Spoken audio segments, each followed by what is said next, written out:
analyst Oubai Shahbandar joins me now in the studio. Oubai, what is the U.S. saying about this drone that was shot down?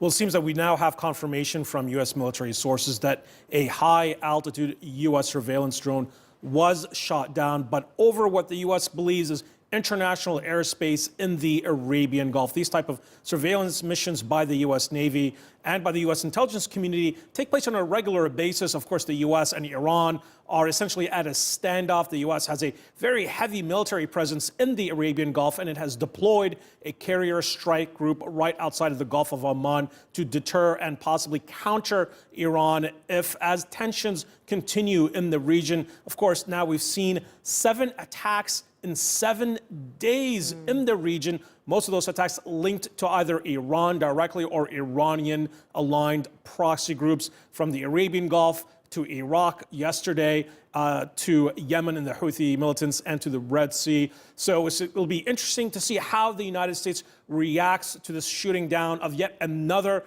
U.S. drone. We did hear U.S. Secretary of State Pompeo recently send a stern message to Iran through Iraqi intermediaries, warning Tehran that if U.S. military personnel are killed in the region, that the U.S. will respond in kind. That threshold does not seem to have been met just yet, but certainly yet another attack in 7 days linked to Iran. Tensions are very high in the Arabian Gulf. Yeah, certainly at a boiling point. Now, I want to ask you about this report in the New York Times that says the Trump administration is telling the U.S. Congress about what it says are ties between Iran and al-Qaeda.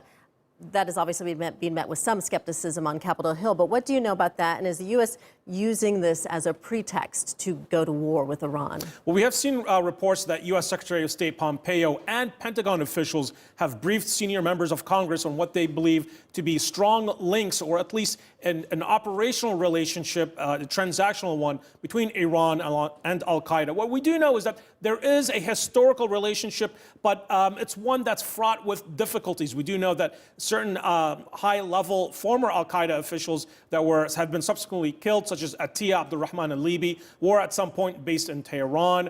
And of course, Hamza bin Laden was also at some point based in Tehran.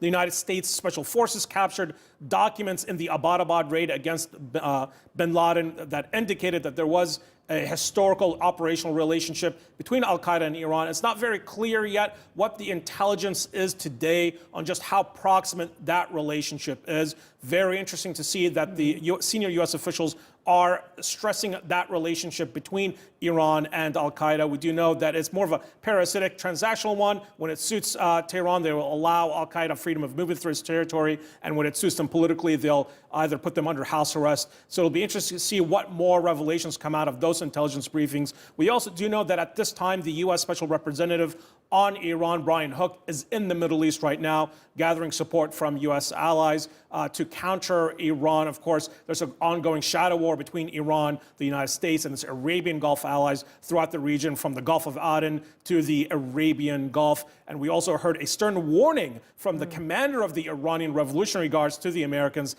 telling them that he is sending them a message by shooting down this drone. It's going to be more a cycle of retaliation and counter-retaliation. Hopefully, at the end of the day, the diplomacy wins off, but it's certainly a very tense and a very difficult time in the region. It'll be interesting to see what next moves come out of Washington. Absolutely very tense indeed. Oubai Shahbandar, thank you.